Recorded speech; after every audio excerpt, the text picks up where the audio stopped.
set? Awesome. First day working out all the kinks. How did they look out there? I was pleasantly surprised with our group overall.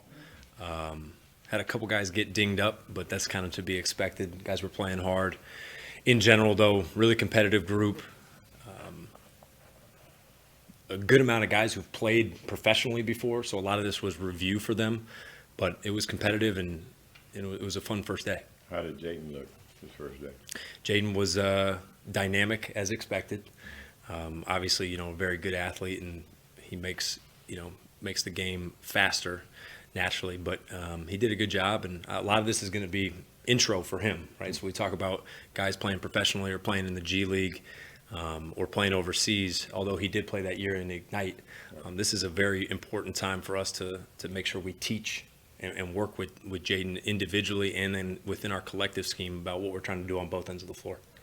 I saw you talking with him, and a bunch of assistants were talking with him. What kind of things do you start? Like, how does day one look, and how do you feel about that process of getting him acclimated? Yeah, so you got to make sure we're not feeding him with a fire hose, right? We're trying to make sure we take it step by step and figure out early on. I think the biggest thing for Jaden is building the right habits. Right, and we're trying to make sure within our schemes defensively and within our offensive system, not trying to throw too much at him. At the end of the day, he's a very, very talented player, but we're going to really try to just build him from ground up to try to make sure he's the best player he can be. But a lot of the details and things we're talking about is simplifying the game, right? Try to start from the basics and fundamentals and build from there. How much do you notice between guys that have at least some NBA experience and the guys that are just coming in cold? Is there a noticeable difference just in they get it a little bit? Yeah, I think there's definitely some levels to that. I mean, you can also tell who's come from a college program that runs some sort of NBA level system or NBA level coaching. We had Marcus Bingham in. He's coming from Tom Izzo's system at Michigan State. Coach Izzo does a phenomenal job preparing his guys to play in the NBA. So when he comes in day one, he's prepared. That's just an example. Justin Gorham obviously has played before, but he came from Houston previously, played for Kelvin Sampson. So the guys who are playing with little to no pro experience but come from those type of programs obviously come in, understand the competition level, which I think is great. But yeah, you can tell a little bit, and it's nice to have some guys that have played professionally and gives them an opportunity to almost be a veteran within what we're doing. A lot of the things that you do in Summer League are going to be very simplified. So a lot of it's review for these guys. What does Moses Wright have to do to kind of take the next step? Yeah, no, I think Moses obviously this year had a phenomenal year in the G League. Was with Agua Caliente and then with us, first team All G League, right? So that's pretty darn good in your first year. I think the biggest thing for him is getting adjusted to the NBA speed and NBA size. He's a versatile defender and obviously a versatile offensive player. But I think similar to Jaden and any young player is just making sure we simplify his game and figure out what is his NBA skill and continue to work on that. So he's done a good job this summer. I know he's been working hard, so we're excited to have him here for the next couple of days. Obviously, the talent level is different, but what's the biggest difference in coaching Summer League guys as opposed to guys during the regular season? I think you guys have all touched on a little bit is that IQ level, right? And it's nothing to take a knock on any of the young guys, but you work with an older player, older team, you end up feeling a little bit more comfortable with what they're doing. So, these young guys, they're excited to be here. They're excited to work. I would say the energy level that you're going to get in a Summer League practice is going to be a little bit higher than an NBA practice during the middle of the season, just because these guys are fighting for their lives, and which is something that we really enjoy, and we want to make sure we coach them and try to give them the best experience possible. But I would say the biggest thing is just experience, right? Is playing in those game NBA level experience and playing against NBA schemes, which come at you fast. If you haven't seen them before, the game speeds up. There's less control than in college. So it ends up just being that processing and decision making.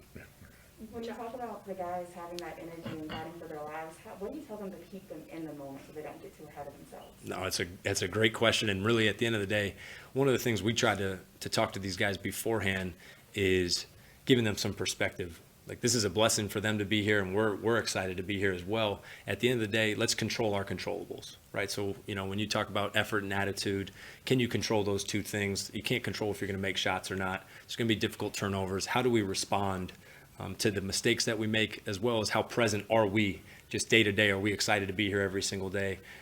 So there's not one, big speech or one, critical word that we use, but one thing that, we do try to focus on these guys is just getting better, right? And so the guys who are in our program already building those habits, but even the guys who are going to be here for maybe only 12, 13 days total, let's make sure that we do justice by them by coaching them and making sure that they get set up for success. Josh had talked at the end of the season about being excited, about being excited to have kind of a whole off season to really train and develop. What, if any, conversations did it look like about him playing this summer in summer league or not, and just kind of what did that look like for him deciding not to be on the roster? So, I wasn't totally involved necessarily in Josh's summer plan, but what I do know is Josh has been working very hard already this summer. He was one of the guys that had a very big chip on his shoulder after our playoff run and has had a phenomenal summer thus far. He's going to be out in Las Vegas with us, which is going to be great. We're looking forward to seeing him and being around him, as well as a few of our other roster players. But in general, his summer plan thus far has been pretty rigorous, and he's put in a lot of time. He did not go play with the national team, but he's already putting a lot of time into his body and making sure that he's able to have a good third year. Are you saying he's going to be on the Summer League roster? No, he will not be on the Summer League roster, but he will be out there in Las Vegas training, and we will be around him, getting our hands on him. Oh, okay. Yeah, sorry for the confusion. All right. St. Jean bomb. Yeah, there you go. No St. Jean bombs today. No thanks. Good. All right, thanks, Greg. Appreciate it. All right, guys. Thank you, guys. Yeah, no, I got no. Elm Street tattoo, if you want a tattoo.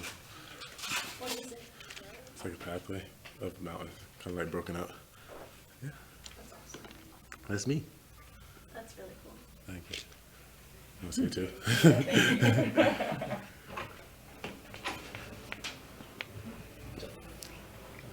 Is that live?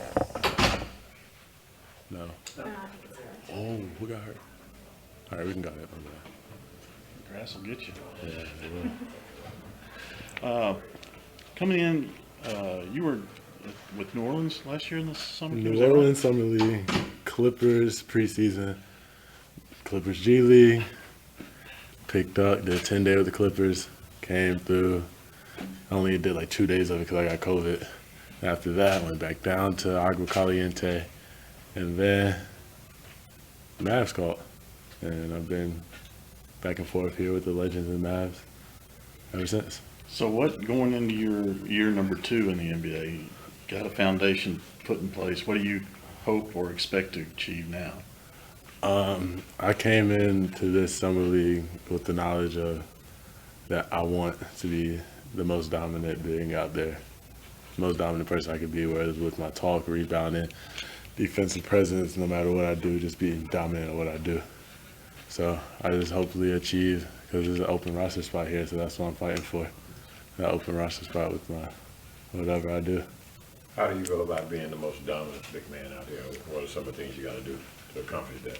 We had the keys set up in our team meeting today. It was just being unselfish and feel bad now. I forgot the second one. hard working and unselfish. Work hard and be unselfish. It's been long practice. Work hard and be unselfish. Being those two things, following the keys of the team, I feel like the way I play is just going to fall into place. So just following those, being unselfish and working hard. I saw you getting shots up with Jaden. What are your early thoughts about him after getting to work out with him once, and just kind of where he might fit, knowing you had the history with this roster last year too? I don't know. I haven't really thought about that yet. Well, what do you think about like his personality? I like him. He's a real cool dude, real humble, down to earth. You wouldn't think that he was getting buckets with the G League at night, and just his presence. But when he steps on the court, he's about business. So that's all I like about him so far. You know today is his birthday, right? Yeah, I'm taking him out to dinner after this. All right. Yeah, Okay. happy birthday. Do you remember, did y'all play against him last year? How, I was with Agua Caliente. He gave us right. close to 30, something like that, like 20, 26. Like, I was just watching. I was like, I was on the court, like, watching. I was like, dang, this young dude, nice. Coach mentioned that the energy is obviously high and you guys are fighting for your lives, but how would you describe the energy of the Summer League team so far? It's very high. We had a little time where he brought us in, but after that, it just went back to normal, being high energy, because everybody's out here fighting for something, fighting for I guess like for something, I don't know what everybody's fighting for. So everybody has this motive coming in, something what they want to achieve. Do you notice a difference now, having had a year of pro ball under your belt, in what comes now in situations like this? Yeah, you got to be. Well, for me, since I'm not gonna be no Luka or anything, Luka no You dirt. never know. So it's like I got to come in here and whatever role they tell me to do, I got to do it at the highest level to maintain here. Just whatever I do it at the highest level. They tell me to jump over a building, and find a way to do it. Thanks, Moses. All right, Appreciate it, Moses. no problem. Unselfish and hardworking. Day two, maybe you'll get that like totally committed